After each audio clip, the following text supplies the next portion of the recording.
কি বন্ধুরা, জিভে জল এলো তো গরম গরম চপ দেখে। সবারই জিভে জল আসবে, কারণ এটাই মুখরোচক আমাদের বাঙালির। এর সাথে যদি হয় মুড়ি, আর কি চাই।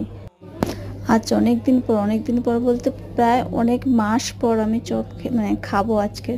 ওয়েদারটা দেখে আর নিজেকে ধরে রাখতে পারলাম না, তাই ঢু মারলাম চপের দোকানে। আর গরম গরম চপ দেখে তো লোভই সামলাতে পারলাম না, কিনলাম পেঁয়াজি আলুর চপ। আর এটা ফুলুরি ঠিক নয়, ওপরে ডালের কোট করা ফুলুরি টাইপস, এবার জানি না এটাকে কী বলে। বেশ অন্যরকম খেতে, আমার ফুলুরি খেতে ভালো লাগে না। আর আলুর চপ পেঁয়াজি দারুণ খেতে হয়েছে।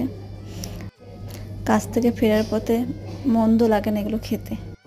প্রায় আমি 6-7 মাস বাদে আলুর চপ চপের দোকানে ঢু মেরেছি, আর খাচ্ছিও। বেশ ভালো খেতে, আর আজকের ওয়েদারের সাথে এটা চলেই যায়। তোমরা খেও, আমার খাবারটায় লোভ দিও না প্লিজ।